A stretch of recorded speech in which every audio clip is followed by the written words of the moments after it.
तो अभी हुआ है आप लोगों का, जस्ट देख रहे हैं। तो इसमें आप लोग कर लिए हैं चतुर्थी तत्पुरुष। चतुर्थी तत्पुरुष के बाद अब हम लोग जो चर्चा करने वाले हैं, चतुर्थी तत्पुरुष के बाद वो आएगा आप लोगों का पंचमी तत्पुरुष। ठीक है, तो चलिए देखते हैं पंचमी तत्पुरुष में। यहां पर हम लोग लिखेंगे 4 नंबर में कौन, पंचमी तत्पुरुष समास। ये पंचमी 4 नंबर क्यों पड़ा, क्यों पड़ा? क्योंकि प्रथमा तत्पुरुष तो हमने लिखा नहीं, द्वितीय तत्पुरुष से स्टार्ट किए हैं। तो द्वितीय तत्पुरुष वाला 1 पड़ गया, तृतीय तत्पुरुष वाला 2, प्रथमा तत्पुरुष में तो प्रथमा प्रथमा के साथ में समानाधिकरण तत्पुरुष होकर करके कर्मधारय समास हो जाएगा। तो कर्मधारय समास के बारे में अभी तो हम यहाँ पर चर्चा नहीं किए हैं, और वो चीज़ अलग एक पूरी पूरी बात है ना। तो चलिए आगे हम लोग देखेंगे पंचमी तत्पुरुष में। पंचमी तत्पुरुष में भी वहीं आप दिमाग लगाइए कि पूर्व पद और उत्तर पद ये 2 होते हैं। तो इसमें क्या होता है कि पूर्व पद पंचमी में विभक्ति में चला जाएगा, किसमें? पंचमी विभक्ति में होगा। ठीक, अगर पूर्व पद पंचमी विभक्ति और उत्तर पद प्रधान तो रहेगा ही रहेगा। उत्तर पद प्रधान तो पूरा पूरा तत्पुरुष समास में रहने वाला है ना। तो यहाँ पर पंचमी विभक्ति में अगर पूर्व पद है तब यहाँ पर ध्यान देना कि यह पंचमी तत्पुरुष समास होगा। तत्पुरुष समास होने के लिए आपको पता है कि उत्तर पद प्रधान होना चाहिए। उत्तर पद प्रधान होने के साथ साथ में पूर्व पद पंचमी विभक्ति में चला आए तो यह आपका समास हो जाता है। ठीक है, एक सूत्र यहाँ पर कुछ देखने के लिए आप लोग कर सकते हो, जो आप लोग बहुत बार यूज करते होंगे, कारक से भी देखे होंगे। पंचमी भयेन का, पंचमी भय न, भय के अर्थ में या भय से पंचमी होता है। ठीक है, जिसमें भी रहता है वो आप लोग कारक में भी इसको देखे हैं। ठीक है, तो क्या हो जाता है, पंचमी विभक्ति उसमें प्रयोग होती है भय के अर्थ में। भित्रार्थानाम भय हेतु आप लोग कारक में पढ़े होंगे, अभी हम आगे फिर बता देते हैं। तो जो लोग थोड़ा बहुत जानते होंगे वो जानते होंगे। चलिए कुछ उदाहरण कर करके देख लेते हैं कि इसमें किस तरीके का बन रहा है। जैसे अगर हम पहला एग्जाम्पल ले लें, चोरात भयम, चोरात भयम। ठीक, ये हो जाएगा आपका चोर भयम। क्या हो जाएगा, चोर भयम। अब चोर भयम समासिक पद हो गया, इसका विग्रह हो गया चोरात भयम। चोरात में अगर देखेंगे आप तो पंचमी विभक्ति के साथ में है। ठीक, मूल बात है डर लगने, डर लगने का मतलब है यहाँ पर, और किससे डर लग रहा है, चोर से। तो मूल मतलब जो उत्तर पद प्रधान तो है ही, और पूर्व पद आपका पंचमी विभक्ति में चला गया, इसलिए पंचमी तत्पुरुष कहा जाएगा। ऐसे हम लिख दें सिंहात भीतः, क्या लिख दें, सिंहात भीतः। क्या हो जाएगा, सिंह भीतः। जो यहाँ पर लिखा जाता है ना, यहाँ पर जिससे चोरात था पंचमी में था, इसका मूल शब्द चोर हो जाएगा। सिंहात था तो सिंह केवल हम लिखेंगे। ठीक है, तो ये हो जाएगा सिंह भीतः। इस तरीके से आप लोग लिख लोगे। ठीक है, अगर मान लीजिए हम लिख दें सर्पात भी, क्या लिख दें, सर्पात भी। अब डर सर्प से लग रहा है तो ये सब पंचमी वाले हैं, सब पंचमी वाले हैं, तो हो जाएगा सर्प भी। क्या हो जाएगा, सर्प भी। ठीक है, इस तरीके से। इसी तरीके से एक और हम लिख दें और पूछ दें इसमें क्या होगा बताइएगा आप लोग। यहाँ पे हम लिख दें कि राज्ञ भयम,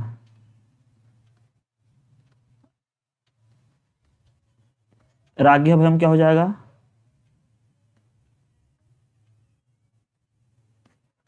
राजभयम ना, राजभयम हो जाएगा। राजा का राज्ञा बन जाता है, राज्ञा षष्ठी विभक्ति में है, इसीलिए कभी कभी क्वेश्चन जब पूछता है तो पूछ देते हैं कि राज्ञा में कौन सी विभक्ति है ना, कौन सी विभक्ति, ऐसा पूछा जा सकता है। तो जो बार बार प्रयोग होते हैं वही पूछे जाते हैं। तो यह रहे सभी में आपका क्या है, पंचमी विभक्ति है। चोरात, सिंहात, सर्पात, राज्ञा, सब के सब में पंचमी विभक्ति है। तो पंचमी विभक्ति के साथ में पंचमी तत्पुरुष बना। कुछ और भी कंडीशन है जिसको हम लोग यहाँ पर देखेंगे।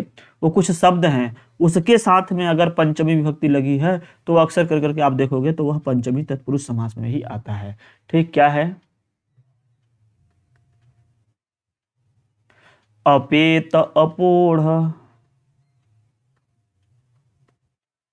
अपेत अपोढ़ मुक्त पतित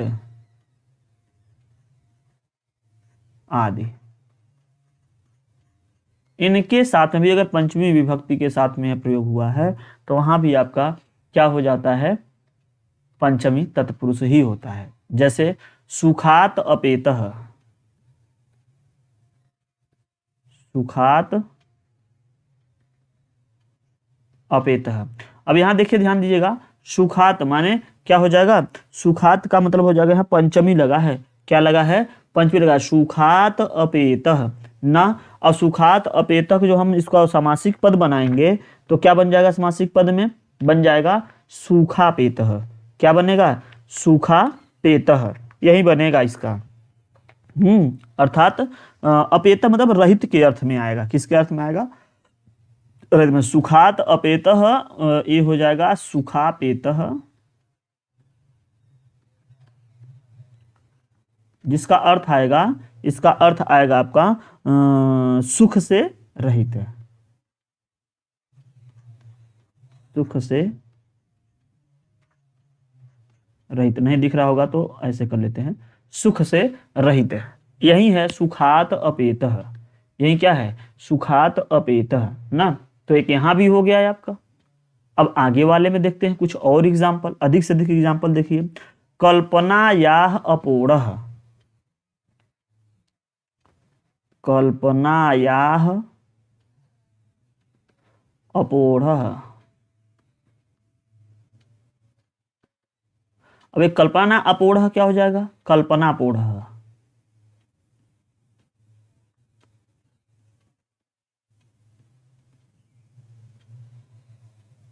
ये हो जाएगा कल्पना पोढ़ः। अब कल्पना पोढ़ः का मतलब है कल्पना से शून्य ना, कल्पना से शून्य, कल्पना से शून्य अपोढ़। ठीक, तो यहां भी क्या है आपका, ये पंचमी के साथ ही है, अपोढ़ शब्द के साथ में। देखिए अपेतः अपोढ़ः ना। एक हम लिखते हैं मुक्त के साथ में, तो लिख देंगे क्या, बंधन होगा कि बंधनात् होगा कि बंधनेन होगा, बताओ, कोई बताए।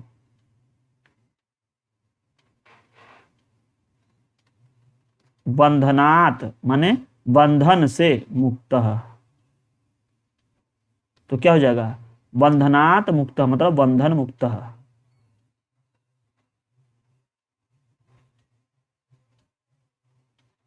क्या हो जाएगा, बंधन मुक्त, अर्थात बंधन से मुक्त। क्या हो जाएगा, बंधन से मुक्त।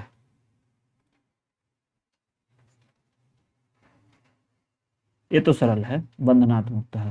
तो यहां भी क्या है आपका, पंचमी हो गई ना। ऐसे ही भ्रष्ट भी होता है, पतित के साथ में कर सकते हो, भ्रष्ट भी होता है। ठीक, जिसे कहते हैं मार्गात भ्रष्ट, उसको लास्ट में लिख देते हैं पतितः लिखते हैं। वृक्षात, वृक्षात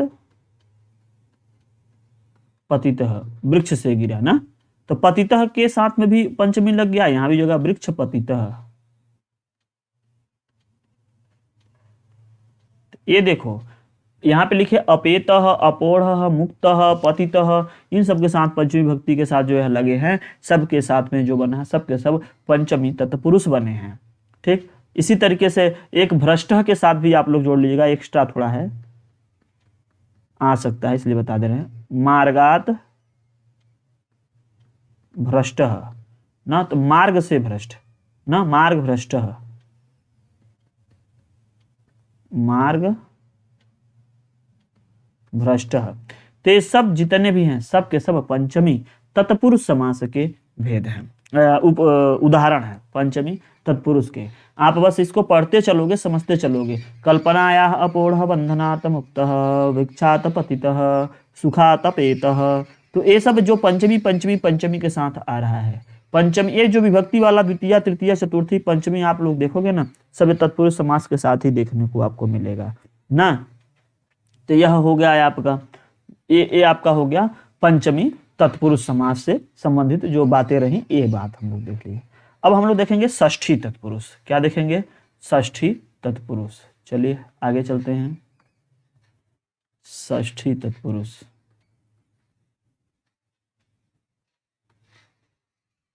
षष्ठी तत्पुरुष समास। अब ये क्या है, चलिए देखते हैं। षष्ठी तत्पुरुष में निश्चित तरीके से बात पूरी, आइडिया पूरा वहीं लगाएंगे, पुराना वाला क्या लगाएंगे, यही कि पूर्व पद षष्ठी विभक्ति का रहेगा, उत्तर पद प्रधान होगा ना। पूर्व पद और उत्तर पद, ये तो प्रधान रहेगा ही रहेगा ना, ये प्रधान रहेगा, लेकिन यह जो रहेगा यह रहेगा षष्ठी विभक्ति में, यह रहेगा षष्ठी विभक्ति में। ध्यान देना, पूर्व पद अगर षष्ठी विभक्ति का हो गया, उत्तर पद प्रधान है, तो इसका मतलब कि वह षष्ठी तत्पुरुष होगा। इसके सूत्र के बारे में अगर हम बात करें तो इसका जो सूत्र है वह सूत्र है षष्ठी ना, तो इसका केवल हम यहाँ पर लिख देते हैं सूत्र। सूत्र क्या है भाई इसका,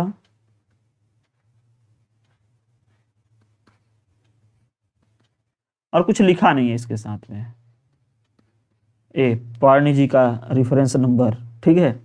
तो षष्ठी विभक्ति के साथ में पूर्व पद षष्ठी विभक्ति में हो तो ऐसे जगहों पे क्या हो जा रहा है आपका, षष्ठी तत्पुरुष समास हो जा रहा है। उदाहरण करके देखेंगे, सबसे अच्छा वही आइडिया हमको लगता है कि पूर्व पद किस में है वही आप पकड़ लो। जैसे हिमस्य आलय, जैसे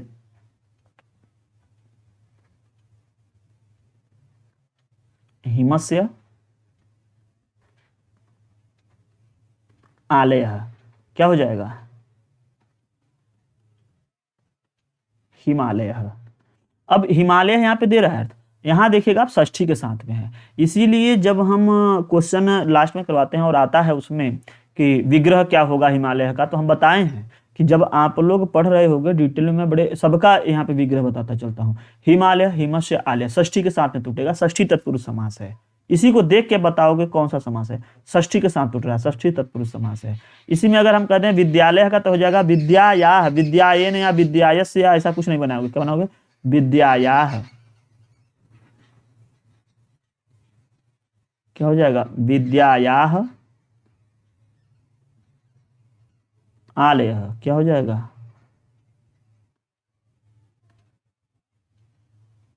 विद्यालय। यहां भी षष्ठी विभक्ति है, यहां भी षष्ठी विभक्ति है, और षष्ठी विभक्ति के साथ में आप बनाओगे, बहुत सारे बनते हैं और बहुत सारे क्वेश्चन भी आते हैं षष्ठी विभक्ति षष्ठी तत्पुरुष से। एक आता है राज्ञः पुरुषः,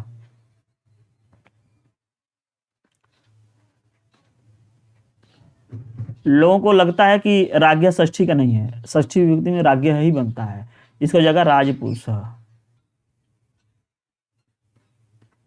क्या हो जाएगा, राजपुरुष। तो यह राज्ञः षष्ठी का है। इसी तरीके से राज्ञः पुत्र भी कर लीजिए, राज्ञः माता भी कर सकते हैं, तो राज्ञः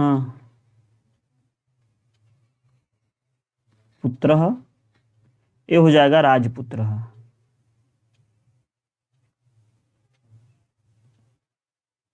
क्या हो जाएगा, राजपुत्रः।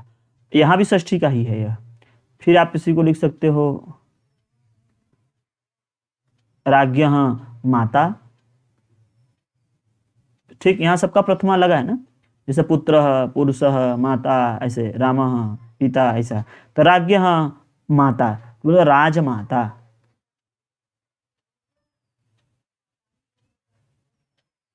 क्या हो जाएगा, राजमाता। तो यहाँ भी षष्ठी है, सभी में षष्ठी षष्ठी का आ रहा है।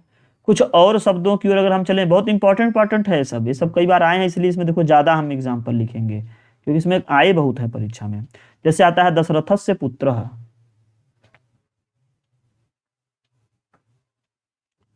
दशरथस्य पुत्रः, अब यहां भी षष्ठी के साथ हो गया, क्या बन जाएगा, दशरथ पुत्रः, ये बन गया आपका, दशरथ के पुत्र हो गए। ऐसे कर दे अगर हम रामस्य अनुजः, रामस्य अनुजः, राम के अनुज क्या बन जाएंगे, राम अनुजः लिखते तो राम अनुजः भी समास हो गया, संधि हो गया, क्या हो गया, रामानुजः, ठीक, राम के अनुज हो गए।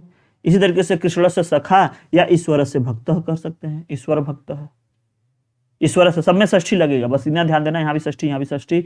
अब कुछ हम अगर मान लीजिए स्त्रीलिंग वाले के साथ में अगर हम लिखते हैं तो थोड़ा सा देखने से वह बदल जाता है, लेकिन रहती है षष्ठी विभक्ति में ही। जैसे गंगायाः जलम, जैसे गंगायाः जलम, तो क्या हो जाएगा, गंगा जलम,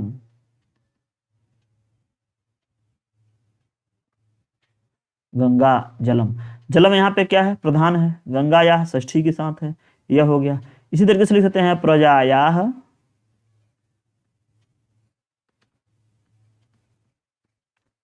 पति ना, तो क्या हो जाएगा, प्रजायाः पति मतलब प्रजापति।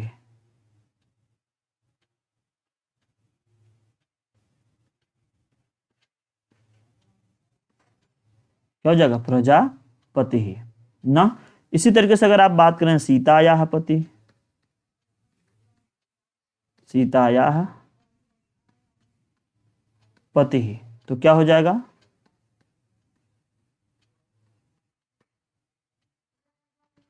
सीतापति। तो ये जितना भी बन रहा है सबका, जैसे पशु नाम पति, पशुपति, पशु नाम पति, पशुपति।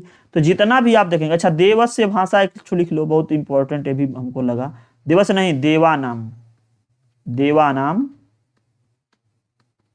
भाषा, ये हो जाएगा देव भाषा। यहाँ बहुवचन लगाना पड़ रहा है, ठीक है, बहुवचन में, क्योंकि भाई अब एक का तो होगा नहीं। तो इसी तरीके से क्या हो जाता है, देवानाम भाषा, देव भाषा, ठीक, देव भाषा ना। तो इस तरीके से राष्ट्रपति भी बना सकते हैं, राष्ट्रस्य पति, राष्ट्रपति ही, राष्ट्रस्य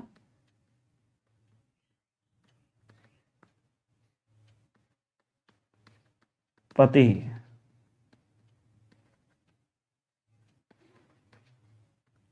चलो बहुत सारा हम बात कर लिए, सब में षष्ठी विभक्ति के साथ है, सभी में षष्ठी विभक्ति है, ये देख लो सब में षष्ठी विभक्ति है, जितना ये पहले लिखा गया है ना पूर्व पद, सब षष्ठी विभक्ति के साथ है, इसीलिए षष्ठी तत्पुरुष समास है। ठीक, आगे की ओर हम लोग चलेंगे, अब चलेंगे सप्तमी तत्पुरुष की ओर। ठीक, सप्तमी तत्पुरुष बहुत ज्यादा लंबा होता जा रहा है, जिसको ज्यादा डिस्कशन होने से थोड़ा लंबा हो जाता है, अदरवाइज है ही क्या इसमें। अब है छठे नंबर का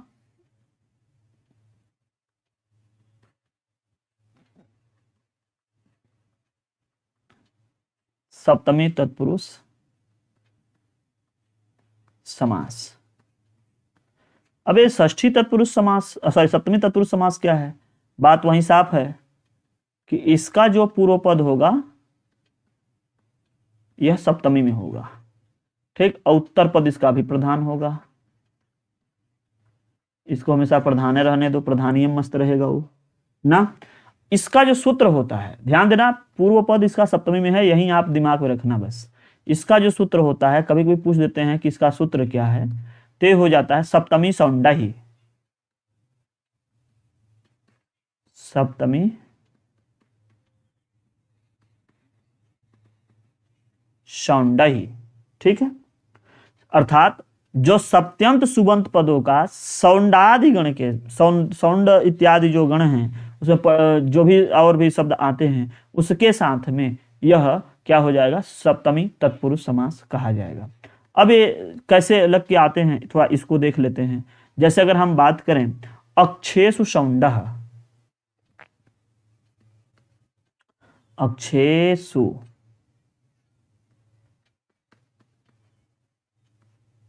सौंडः, क्या, सौंडः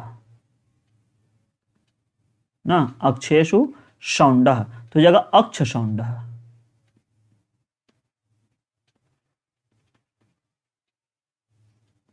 अक्ष सौंडः, और इसका मतलब होता है पासों में चतुर। ठीक, क्या होता है, पासों में चतुर, ये हो जाता है आपका। इसलिए कहता है कार्ये कुशलः, किसी में कुशल अगर है तो इस तरीके से लिखा जाएगा, कार्ये कुशलः मतलब कार्य कुशल, कार्य में कुशल है। जिसमें भी कहें रणे कुशल तो रण में कुशल, इसी तरीके से अगर बात करें वो कि रण में कुशल न कर करके किसी और गेम में कहें तो उसमें भी कुशल बना दोगे तो इसमें भी बन जाएगा। जैसे अगर हम यहाँ बात करें रणे कुशलः या युद्धे निपुणः ना, क्या बना दे, युद्धे निपुणः, तो क्या हो जाएगा, युद्ध निपुणः, ये हो जाएगा। एक बहुत महत्वपूर्ण एक और भी है कि मुनुष्य श्रेष्ठ मुनिश्रेष्ठ या पुरुषेषु उत्तम पुरुषोत्तम, नरोत्तम ये आता है, तो नरोत्तम लिख लीजिए, नरेषु उत्तम हो जाएगा, नरोत्तम, ये सब सप्तमी में है, ये भी सप्तमी, ये भी सप्तमी ना। ऐसे कर लीजिए क्या, पुरुषेषु उत्तम, देखो बहुत है, आप पढ़ते रहें, पुरुषेषु उत्तमः, ये हो जाएगा पुरुषोत्तमः, क्या हो जाएगा, पुरुषोत्तमः, ठीक, पुरुषेषु उत्तमः, पुरुषों में उत्तम। ऐसे मुनीषु श्रेष्ठ, मुनियों में श्रेष्ठ, मुनि श्रेष्ठ, ठीक। अगर आप यहां लिखना चाहते लिख लीजिए मुनीषु, मुनीषु श्रेष्ठ, क्या हो जाएगा, मुनि श्रेष्ठ। तो ये सभी जो हैं सब ना, यह सब सुषु सुषु युद्धे नरेशु, जो सुषु वाले बहुवचन में है और ऐसे क्या सब एक वचन में है, ठीक। कार्य कुशल, कार्य में कुशल, ये भी है आपका, तो ये सप्तमी तत्पुरुष समास रहा। तो इस तरीके से अगर आप देखेंगे तो क्या मिला, तत्पुरुष समास के आप द्वितीया, तृतीया, चतुर्थी, पंचमी, जो भी था तत्पुरुष समास में, ठीक। यहाँ तो तृतीया वाले से है ना, और दूसरे स्लाइड में है, तो जितना भी था आपका द्वितीया, तृतीया, चतुर्थी, पंचमी, षष्ठी, सप्तमी, ये सब के सब आप कर लिए हैं। अब इसके बाद में भी तत्पुरुष समास के कुछ उपभेद हैं, इसके बाद में भी तत्पुरुष समास के कुछ उपभेद हैं, तो उन उपभेदों को हम चर्चा कर लेते हैं। तत्पुरुष समास के उपभेद, जिसमें नय तत्पुरुष, गत या प्रादि तत्पुरुष, ठीक है, उसके बाद आता है उपपद और एक आता है अलुक तत्पुरुष। तो 4 अगर हम तत्पुरुष को समझ लेते हैं तो यह तत्पुरुष समास के साथ में सारी चीजें फिनिश हो जाएंगी। तो चलिए हम थोड़ा थोड़ा करके उसको भी देख लेते हैं। यहां लिख दें तत्पुरुष समास के उपभेद। यह उपभेद कितने हैं, कौन कौन से किस तरीके से चल रहे हैं, तो नंबर 1 कौन, नय तत्पुरुष। कौन तत्पुरुष, अब बताते चल रहे हैं, करवाते चल रहे हैं, तो इसमें हम लिख दें नय तत्पुरुष। अभी नय तत्पुरुष समास क्या है, न से नकारात्मक आपको पता चल रहा होगा कि न य, मतलब इसका जो सूत्र है, यह सूत्र होगा केवल न य। सूत्र क्या होगा इसका, न य, बस यही, और ये लिखा होगा आपको इस तरीके से एक ही में नय। इसका क्या मतलब है, थोड़ा सा इसमें भी देख लेते हैं। इसमें जो पूर्व पद होता है ना, वह नय होता है, क्या होता है, नय। और उत्तर पद क्या हो जाता है, जो उत्तर पद होता है या तो संज्ञा होता है और या फिर विशेषण होता है। क्या होता है, या तो संज्ञा होता है और या फिर होता है विशेषण। यह नय जो आता है, ये जब जुड़ता है तो किस तरीके से होता है, थोड़ा इसको भी देखते हैं, हम लोग चल रहे हैं, ध्यान से देखना। इसमें 2 कंडीशन दिखाई देता है, 2 तरीके का। तो नंबर 1 कंडीशन, पहला वाला अगर हम बात करें तो पहला, अगर हम यहाँ पर बुलेट लगा लें इस तरीके से, ठीक, पहला, तो इसमें एक कंडीशन आता है कि अगर नय के बाद में व्यंजन वर्ण आए, क्या आए, व्यंजन वर्ण, तो जो यह नय है ना, यह नय अ में केवल बदल जाएगा, ठीक, यह नय जो है वह अ में बदल जाएगा। अगर अभी हम आगे एग्जांपल दिखा देते हैं। और अगर यह नय के बाद में कोई स्वर वर्ण आ जाए तब क्या हो जाएगा, अगर नय के बाद कोई स्वर वर्ण आए तो यह नय अन में बदल जाएगा। चलिए देख लेते हैं। नय के बाद में अगर कोई स्वर वर्ण आए तो यह नय किस में बदल जाएगा, अन में। अन में अ न हलंत रहेगा, ध्यान देना, अन में बदल जाएगा। यह दो कंडीशन है इसकी। अगर इस दो कंडीशन को आप दिमाग में रखोगे फिर आपको बहुत मजा आगे आगे आएगा और गलती नहीं होगी। तो सबसे पहला एग्जाम्पल हम लेते हैं कि जब नय के बाद में कोई व्यंजन वर्ण आए तब क्या होगा। जैसे न स्वस्थ, तो न किस में बदल जाएगा, अ में बदल जाएगा, तो हो जाएगा अस्वस्थ। क्या हो गया, अस्वस्थ। ये न इधर जो है ना ऐसा विग्रह है, न सिद्ध, क्या, न सिद्ध मतलब असिद्ध, मतलब सिद्ध नहीं हुआ है, असफल जिसको हम लोग कह सकते हैं। ठीक, न ब्राह्मण,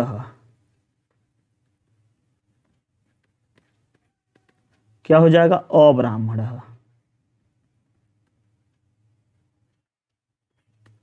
इस तरीके से हो गया। और एक और हम लिखेंगे कि न कृतम,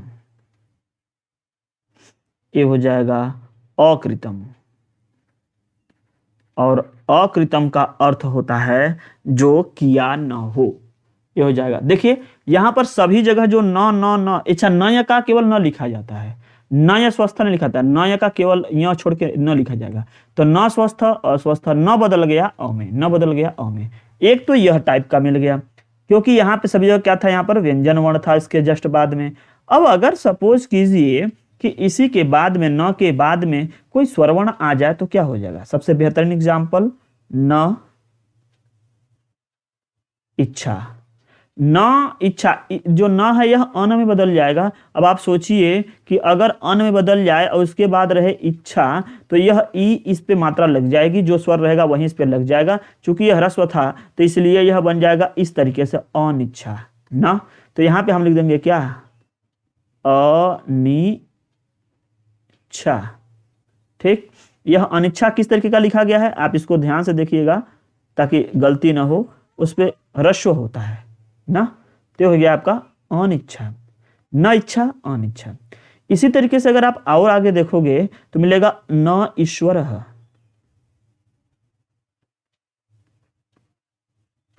अब ये न अन में बदलेगा और न पे दीर्घ ई लग जाएगा तो हो जाएगा अनीश्वर।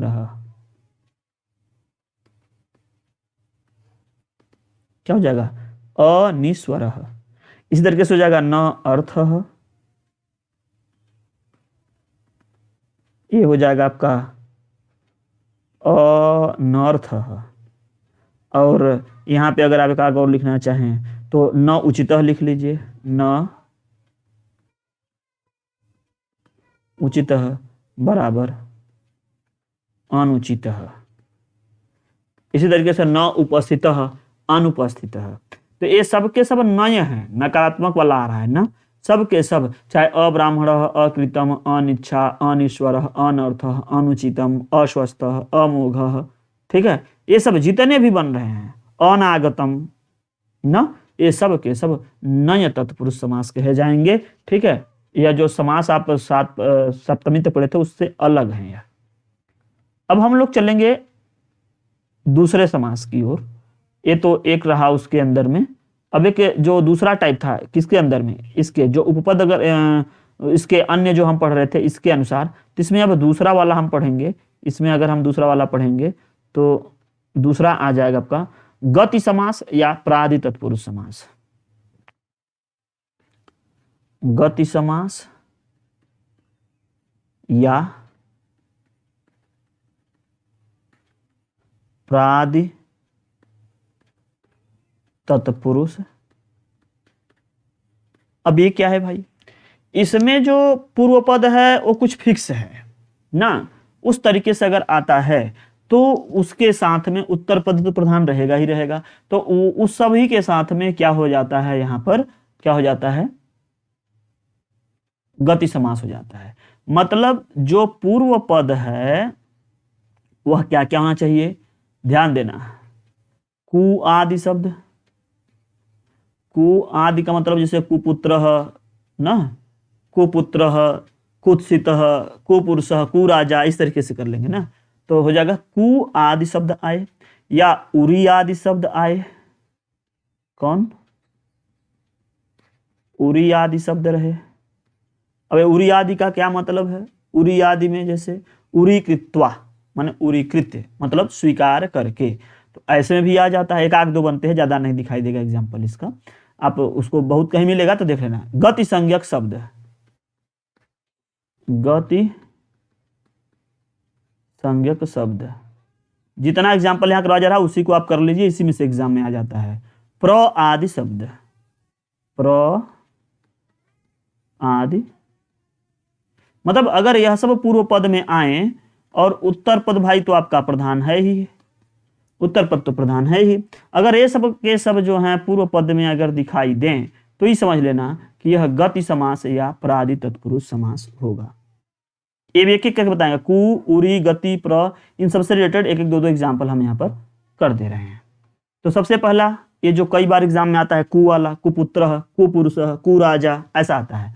तो सबका कु जो है कुत्सित से अर्थ आता है, किस आता है? कुत्सित।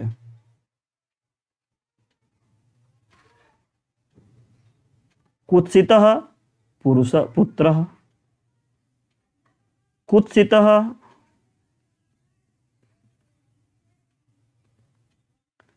पुरुष, या फिर कुत्सित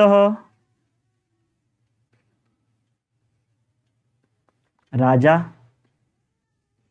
ये सब के सब जो बनेंगे, सब के सब प्राद तत्पुरुष ही आएंगे। मतलब इसको बोलेंगे आप कुपुत्र, यहां बोलेंगे कुपुरुष, यहां बोलेंगे कुराजा, माने अच्छा राजा नहीं, कुत्सित राजा। ठीक है, ऐसा। अब कुछ अगर इसका विलोम करें, शोभन एक लगा दें, शोभन, शोभन पुरुष, तो ये हो जाएगा पता है सुपुरुष हो जाएगा, माने कुपुरुष का सुपुरुष, कुत्सित पुरुष का शोभन पुरुष, माने अच्छा यहां पे लगने लगा ना, इस तरीके से आएगा। इसी तरीके से विपक्ष का भी होता है, विरुद्ध पक्ष, ये भी इसी में आएगा, विरुद्ध, विरुद्ध पक्ष। ये सब बहुत सारे कंडीशन, अब सबका कंडीशन उसमें एक एक शब्द नहीं लिखा गया है। विरुद्ध पक्ष, जैसे हमें देखो ना कुत्सित पुत्र, कुत्सित पुत्र की यहाँ पे बुराई के जैसा कुछ बता रहा ना, तो ऐसा ही पक्ष क्या है? विरुद्ध वाला है, अपने पक्ष में नहीं है, विपक्ष, उसके बारे में कुछ बता रहा है, तो यहाँ पे हो गया। और जो प्रगतः और उरी है उससे संबंध भी एक दो लिख ले लीजिए, क्योंकि प्रगतः का शब्द प्र और उप आया था उरी, तो इसमें लिख लीजिए, बहुत इंपॉर्टेंट है। प्रगतः आचार्य, प्रगतः आचार्य, इसको बोलेंगे प्राचार्य। मतलब जो श्रेष्ठ आचार्य होते हैं, जो बड़े वाले होते हैं, वही हेडमास्टर हो जाते हैं, प्राचार्य हो गए। प्रगतः आचार्य प्राचार्य। यहां पे अगर हम बात करें उरी कृत्वा, ये हो जाएगा आपका उरी कृत्य, मतलब स्वीकार करके, मतलब स्वीकार करके ना, उरी कृत्य। उर मतलब जैसे धारण हृदय होता है ना, उससे उसमें धारण कर करके, उर्कृत्य धारण करके मतलब स्वीकार करके, इस तरीके से। तो यह सब रहे हैं आपके प्रादि तत्पुरुष समास के उदाहरण। प्रादि तत्पुरुष समास के बाद में तीसरा और उसके बाद चौथा, ये बहुत महत्वपूर्ण है, तो इसको भी कर लेते हैं साथ में। तो ये तत्पुरुष समास किससे के अलावा भी कुछ उपपद हैं, मतलब कह सकते हैं कि उपभेद हैं इसके ना। यह है उपपद तत्पुरुष समास, उपपद तत्पुरुष। अब ये उपपद तत्पुरुष समास क्या है? ये उपपद तत्पुरुष समास क्या है? उपपद सुबंत का तिंग रहित धातु के साथ। उपपद माने पूर्वपद उपपद हो, ध्यान देना, यहां जो पूर्वपद है यह क्या होना चाहिए? उपपद, और जो उत्तर पद है यह या तो कृत प्रत्ययांत, यही होना चाहिए, केवल कृत है, कृत प्रत्ययांत सुबंत समर्थ पद कहिए, समर्थ पद, ठीक, कृत प्रत्ययांत। ठीक, अब ये कैसे बन रहा है, तो यहां पे ध्यान दीजिएगा, उपपद ये हो गया, यहां सुबंत है यह, तो उपपद सुबंत का तिंग, कृत प्रत्यय तिंग में आते हैं ना, तिंग अंत होते हैं, रहित तिंग रहित तिंग रहित कृत है, सॉरी यहाँ कृत प्रत्यांत लेना है, तो तिंग रहित वाला लेना है, तिंग मतलब छोड़ के ना, तिंग रहित धातु के साथ समास को क्या बोलेंगे, उपपद। ये थोड़ा सा आप लोगों को लगेगा ऐसा, ठीक है, तिंग रहित धातु के साथ ऐसा होगा। इसमें थोड़ा एग्जाम्पल जो चलेगा, ये थोड़ा सा लगेगा, फिलहाल आप लोग दो चार मैं यहाँ पे इंपॉर्टेंट बता दे रहा हूँ, उसको आप लोग कर लीजिएगा, कई बार वहीं आ जाता है, हमको ये देखने में लगा है। धर्मम जानाति इति, इसका कुछ अलग तरीके का सबका आएगा, धर्मम, ध्यान देना यहाँ पे द्वितीय लगा, धर्मम जानाति इति, ऐसा जो धर्म को जानता हो, अर्थात क्या होगा, वो धर्मज्ञ होगा ना। ऐसे ही अगर हम यहां कहें कुंभम करोति इति, जानाति नहीं, कुंभम जो कुंभ बनाता हो, करता हो, कुंभम करोति इति, क्या हो जाएगा, कुंभकार हो जाएगा। इसी तरीके से कहें धनम ददाति इति, धनम ददाति इति, ये क्या हो जाएगा, धनदह, क्या हो जाएगा, धनदह। जो दिन करता है क्या हो जाएगा, दिनम करोति इति, मतलब दिन करह, भगवान सूर्य को कहते हैं, यहां बहुब्रीहि मत लगा देना, ठीक है ना। अच्छा, संकरोति इति, संकरह, इसी तरीके से आ जाता है प्रभाम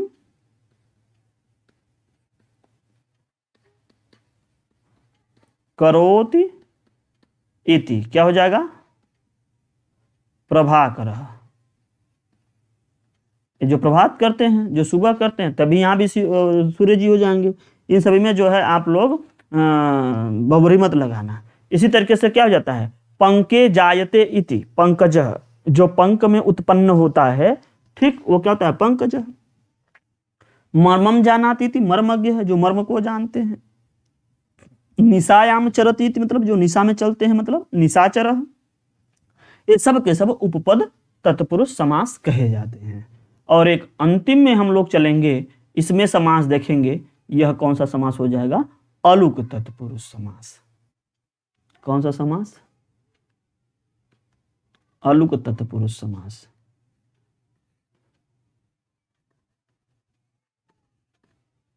अलुक तत्पुरुष समास। अब अलुक, अलुक का मतलब होता है न लुक ना, अलुक का क्या मतलब होता है, न लुक, ये लिख दें, अलुक, अलुक का मतलब होता है न लुक।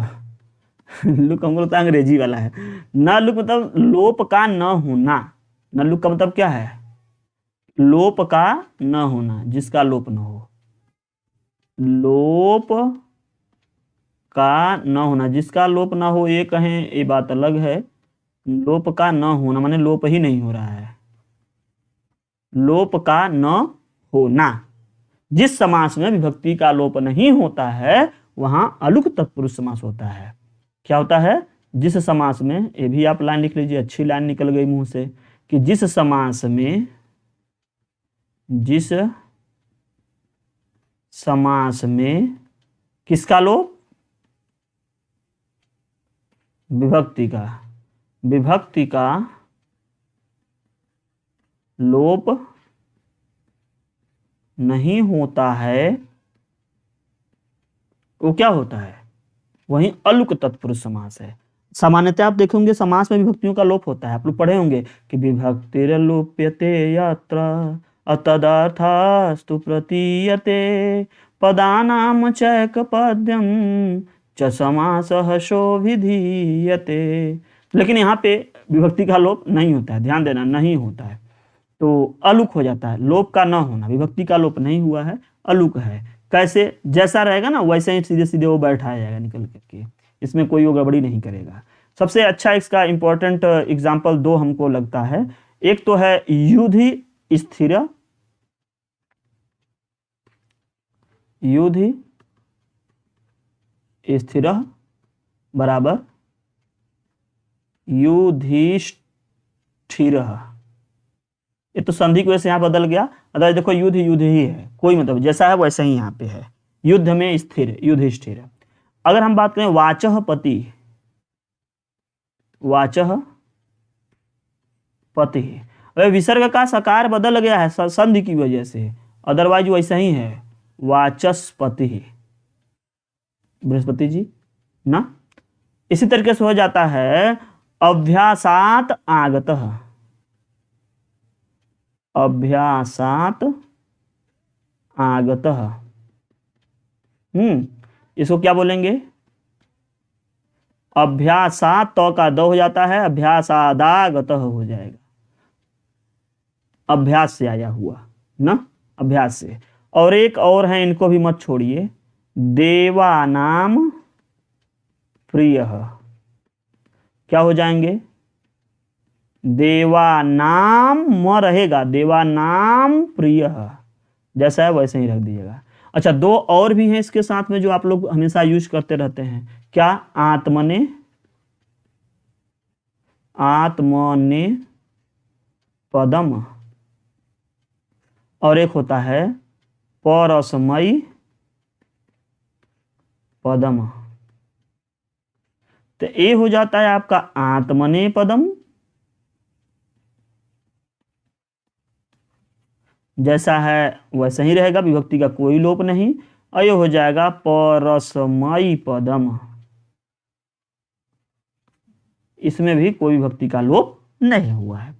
अपने लिए पद आत्मने पदम, और परस्मई पद मतलब दूसरे के लिए जो पद है वो परस्मई पदम। तो ये दोनों को भी आप याद रखिएगा। वैसे वाचस्पति और एक जो है आपके युधिष्ठिर, ये दोनों बहुत महत्वपूर्ण हैं, ऊपर वाले ही। देवानाम प्रिय भी कर सकते हो, देवानाम प्रिय मूर्ख, ठीक, तो उसको भी आप लोग कर सकते हैं। इसी के साथ में आप लोगों का बहुत बड़ा जो अव्ययी भाव समास था तो हो ही गया था, अब बहुत बड़ा एक था, कह सकते हैं कि तत्पुरुष समास। समास की दृष्टि से तत्पुरुष समास भी बहुत बड़ा था। तत्पुरुष समास हम लोग देख लिए, थोड़ा सा इससे मतलब छोटा ही रहेगा कर्मधारय समास। और कर्मधारय समास हमको लगता है कि जितने में पूरी समास है ना, उतने में केवल तत्पुरुष समास और अव्ययी भाव समास है, तो उसको हम कर लेंगे। उसमें 3-4 पार्ट्स उसमें भी आते हैं, उसको हम अगले वाले में कर लेते हैं, तो उसको कर लेते हैं। उसके बाद बहुत ज़्यादा कुछ बचा नहीं है, फिर वो तो द्विगु और द्वंद्व और बहुब्रीहि करते बहुत देर नहीं लगेगी, वो तो एक ही क्लास में पूरे के पूरे हो जाएंगे। तो आप सभी लोग इसको अभी यहीं तक रखिए। आगे वाली जो है समास आपको जस्ट इसी के बाद मिल जा रही है, तो आप उसमें उसको कर लीजिए। समास कर लेते हैं, उसके बाद फिर बचता है कारक, कारक वाच्य परिवर्तन और फिर प्रत्यय। तो कारक में थोड़ा सा समय लगेगा और एक वाच्य परिवर्तन में, और ज़्यादा समय तो किसी में कारक और प्रत्यय में और ज़्यादा समय किसी में लगे नहीं। फिर वहीं शब्दावली वगैरह है, शब्द रूप है, धातु रूप है, ठीक है, अनुवाद वगैरह छोटा मोटा। अनुवाद ज़्यादा इस वक्त आता नहीं आप लोगों में, जिसमें आता होगा थोड़ा बहुत आता है, ज़्यादा दिक्कत नहीं करेगा। तो बस यही 2 चीज़ें अगर कंप्लीट हो जा रही हैं तो आप लोग मजबूती से ये कहिए कि आप प्रमुख दावेदारी आपकी बन चुकी है। प्रैक्टिस सेट डेली आप लोग करते रहें, जो आती है प्रैक्टिस डेली सेट करिए, उसमें आप कोई लापरवाही नहीं, कोई कोताही नहीं, कुछ ना करें उसमें, आप डेली का डेली करते रहें। तो चलिए मिलते हैं नेक्स्ट वाले क्लास में। थैंक्स फॉर वॉचिंग, जय हिंद।